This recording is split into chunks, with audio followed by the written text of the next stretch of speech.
নমস্কার, আমি শান। আপনারা দেখছেন সত্যের খুঁজে 24 ঘন্টা, আপনাদের সাথে, আপনাদের পাশে। আজ অর্থাৎ শুক্রবার গোটা রাজ্যের প্রত্যেকটি কলেজের মধ্যে নবাগত ছাত্রছাত্রীদের প্রথম দিন ছিল।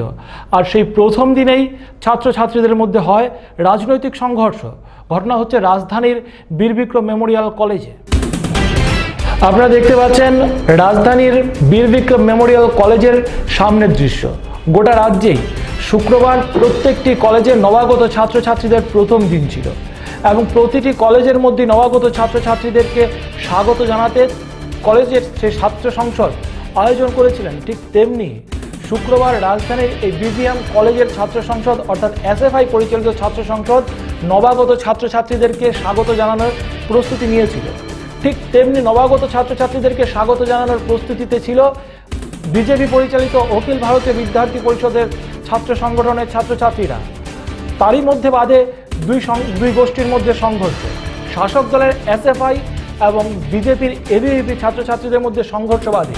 অভিযোগ বলে জানা যায় যে যখন নবাগত ছাত্রছাত্রীদেরকে স্বাগত জানাচ্ছিলেন এসএফআইয়ের ছাত্রছাত্রীরা, ঠিক তখনই এবিভিপির ছাত্রছাত্রীদের একাংশ এসে তাদের উপর আক্রমণ করে এবং সেই এসএফআইয়ের ছাত্রী প্রজ্ঞা ভট্টাচার্য নামে এক এসএফআইয়ের ছাত্রী গুরুতর আহত হয়, তাকে হাসপাতালে নিয়ে যাওয়া হয়। এবং বিজেপি তাদের যে ছাত্র সংগঠন তারা সকলে মিলে আমাদের একজন শ্রেণী প্রতিনিধি একজন মেয়েকে তারা ইনজুর্ড করেছে ধাক্কা দিয়ে, তার মাথাটা সম্ভবত ফেটে গেছে, ঘুষি মেরেছে, তাকে মারধর করেছে। একজন মেয়েকে তারা হামলা করেছে মেয়ের উপর। তার সঙ্গে সঙ্গে মেয়েটা সেন্সলেস হয়ে পড়ে। আমাদের ছেলে আমাদেরকে সঙ্গে সঙ্গে বলেছে, আমরা ওকে সঙ্গে সঙ্গে প্রিন্সিপালের গাড়ি নিয়ে আমরা হসপিটালে আমরা ওকে পাঠিয়ে দিয়েছি। ওর নামটা আমরা কি প্রজ্ঞা ভট্টাচার্য, ওর সহ আরও 3-4 জন মেয়েরা ছিল আমাদের, তারা শ্রেণী প্রতিনিধি, আমাদের নির্বাচিত তারা সদস্য। তারা ওই জায়গার মধ্যে আমাদের যারা নবাগত ছাত্রছাত্রীরা এসছে তাদেরকে ওয়েলকাম করেছে, তাদের সুবিধা তাদের ক্লাস দেখিয়ে দেওয়া সবটা বিষয় করেছে। এই মুহূর্তে এবিভিপি নামধারী গুন্ডা বাহিনী এবং তৃণমূল নামধারী গুন্ডা বাহিনী তারা ক্যাম্পাসের মধ্যে ঢোকার চেষ্টা করে। আমাদের যে শ্রেণী প্রতিনিধি প্রজ্ঞা ভট্টাচার্য সহ আরও অনেকে শ্রেণী প্রতিনিধিরা সহ আমাদের নির্বাচিত সদস্যদের উপর তারা অতর্কিত ঘুষি লাঠি তারা হামলা চালায়। এই হামলার বিরুদ্ধে আমাদের ছাত্র সংসদের পক্ষ থেকে আমরা তীব্র ধিক্কার নিন্দা জানাই এই এবিভিপি এবং তৃণমূলের গুন্ডাদের উপরে, এবং তাদের এই ধরনের আক্রমণের বিরুদ্ধে আমাদের গোটা এ রাজ্যের শান্তিপ্রিয় ছাত্র সমাজ, এই কলেজের ছাত্র সমাজ, তারা সবাই আজকে একসাথে গর্জে উঠেছে। তাদের একটাই দাবি, কলেজের শান্তি, কলেজের সম্প্রীতি, কলেজের মধ্যে। ঠিক পরবর্তী সময় এও অভিযোগ উঠেছে যে সিপিআইএম এর থেকেও নাকি এবিভিপি ছাত্রছাত্রীদের উপরও আক্রমণ করা হয়েছে।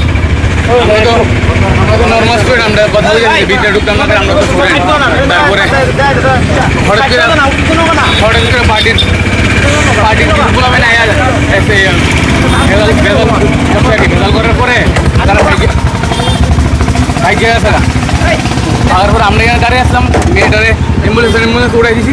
তারপরে হঠাৎ করে কাউন্সিলের থেকে তারা এসে ফ্ল্যাগ টেক লয়ে আয় আমার মারান বসছে। মেয়ে হয়েছে ইনজুরি হয়েছে। হ্যাঁ, কি নাম ওর? নামটা বুঝে পাই না। কলেজের স্টুডেন্টে নতুন ভর্তি হওয়ার লেগেছে না? ঘটনাস্থলে রয়েছে আমাদের প্রতিনিধি। বিবিএমসি ও এনডিডি কলেজের মধ্যে এবং এই যে নতুন ছাত্র যে ভর্তি হতে যাচ্ছে তার জন্য এবিভিপি এবং তৃণমূল এবং সারিবদ্ধভাবে টেবিল সাজিয়ে বসেছিল। নতুন ছাত্রদেরকে আহ্বান করানো এবং কিভাবে তাদেরকে ক্লাস করতে হবে এবং তারা কি রকম ভাবে কলেজে পড়াশোনা করতে হলে কি পরিস্থিতির মধ্যে যে পড়াশোনা করতে হবে সেই পরিপ্রেক্ষিতে তাদের বসাচ্ছিল। কিন্তু হঠাৎ করে কতিপয় এবিপি নামধারী এবং তৃণমূল দ্বারা তাদের অভিযোগ মূলে কলেজ কাউন্সিলের সদস্য দুজনকে হঠাৎ মারধর শুরু করে দেয়। এর মধ্যে একজন মেয়ে ছাত্রী ছিল, ওকে প্রথমত অবস্থাতে আইজিএম হসপিটালে নেওয়া হয়। তার কিছুক্ষণ পর মুহূর্তে বিবিএমসি কলেজের সামনে এক লঙ্কাকাণ্ড বেড়ে যায়। সঙ্গে তৃণমূলের এবং এবিপি তারা যেরকম ওই জায়গাতে স্কোরিং দিচ্ছিল, সেই সময় হঠাৎ করে এই কলেজ সংলগ্ন এলাকায় যে সিপিআইএম এর লোকাল কমিটির লোকেরা এসে এবিপির ছাত্রদের উপর ঝাঁপিয়ে পড়ে। সেই সময় ঘটনাস্থলে সদর এসডিপিও এবং পূর্ব থানার পুলিশ এবং বিরাট টিএসআর বাহিনী ও পুলিশ মোতায়েন ছিল। কিন্তু সেদিক থেকে বিশেষ করে দেখা যাচ্ছে যে কলেজ শুরু হওয়ার সঙ্গে সঙ্গে ছাত্র রাজনীতিরা ছাত্র রাজনীতিরা ক্রমে বেড়ে চলছে এবং হিংসাত্মক একটা মারাত্মকভাবে হিংসাত্মক একটা পরিস্থিতি ধারণ করেছে। ওই এলাকায় এখনো উত্তপ্ত পরিস্থিতি ধারণ করছে। এই যে এলাকাতে টিএসআর এবং পুলিশ পুরোপুরি কলেজে মোতায়েন করে এসেছে।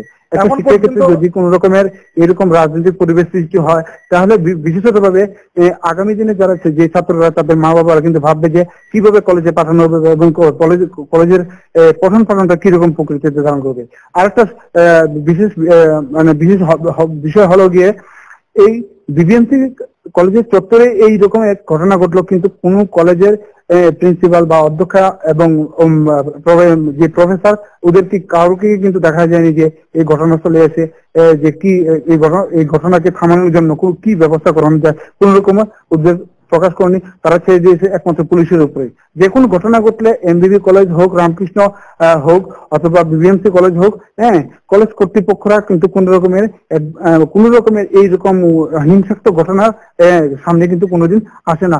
যার কারণে কিন্তু ছাত্র রাজনীতিটা কিন্তু বিশেষভাবে জনগণের যে অভিযোগটা এবং জনগণের অভিযোগটা একমাত্র প্রিন্সিপাল এবং প্রফেসরদের তারা যদি এইরকম ঘটনাগুলিকে যদি তারা সঠিকভাবে যদি তাদের সাথে সচেতনমূলক ভাবে যদি তারা এই অ্যাওয়ারনেস একটা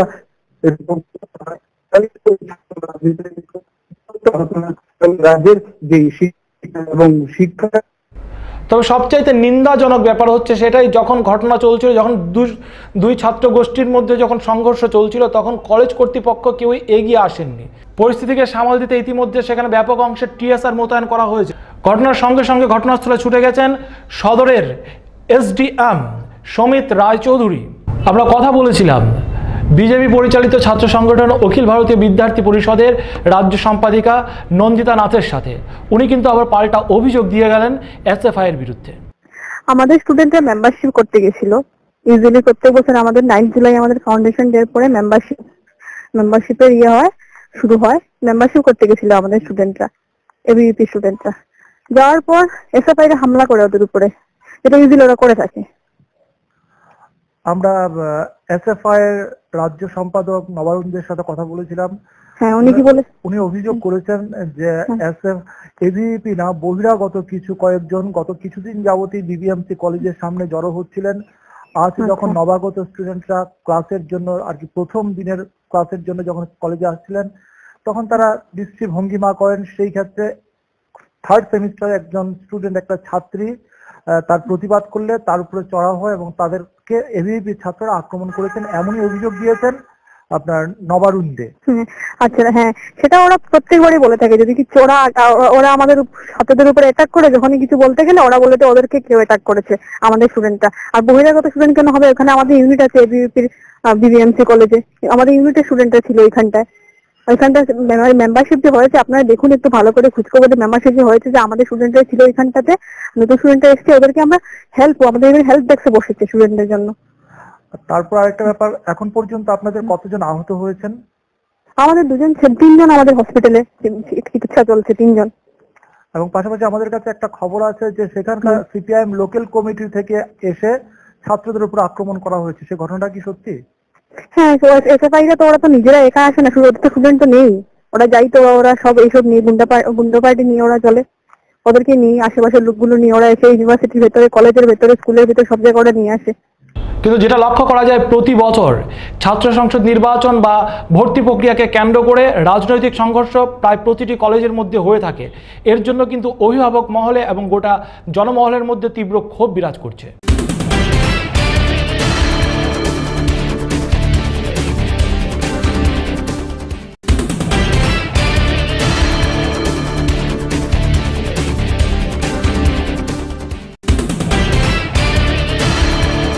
শুক্রবার আনুমানিক 3টে নাগাদ আগরতলা থেকে ধর্মনগরগামী একটি ম্যাক্স গাড়ি সেই পেচারতল থানাধীন ফায়ারিং স্টেশন সংলগ্ন এলাকায় নিয়ন্ত্রণ হারিয়ে গভীর খাদে পড়ে যায়।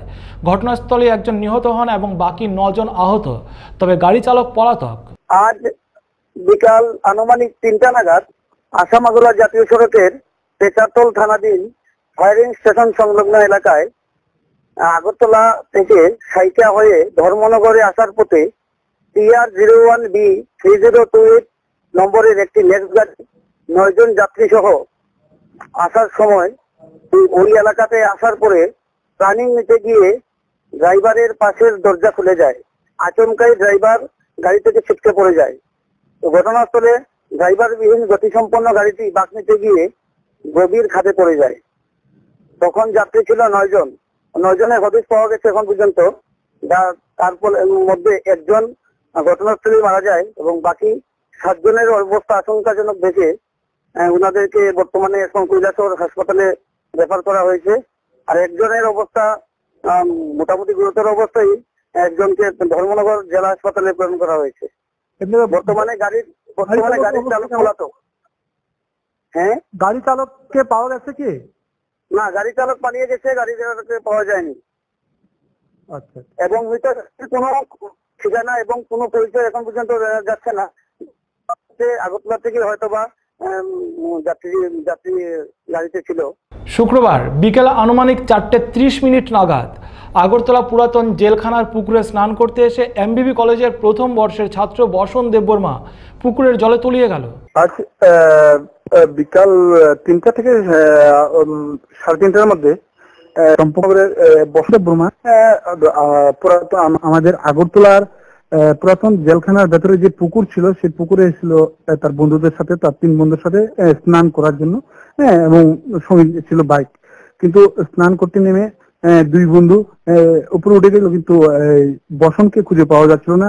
বসন এমবিবি কলেজের প্রথম বর্ষের ছাত্র, ওর বাড়ি চম্পকনগর। ওর বাবার নাম হলো চিত্ত দেববর্মা।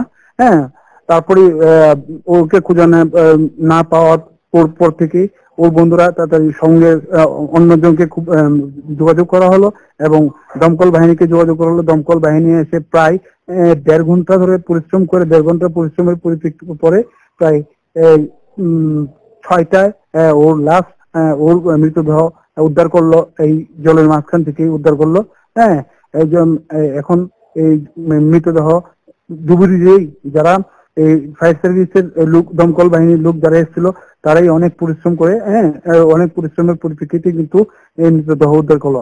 এই মর্মান্তিক এই যে দুর্ঘটনাটা, এই যে মর্মান্তিক জলডুবার মৃত্যুটা কিন্তু একটা সামান্য একটা রহস্য রয়ে গেল যে 3 বন্ধু একসাথেই স্নান করতে নেমেছিল, কিন্তু 3 বন্ধুর মধ্যে 2 বন্ধু উপর উঠে গেল। কিন্তু ও কিন্তু এই যে মানে স্নান অন্য কোন রকমের বা যে নিজে রুগী ওরকম কোনো কিছু ছিল না।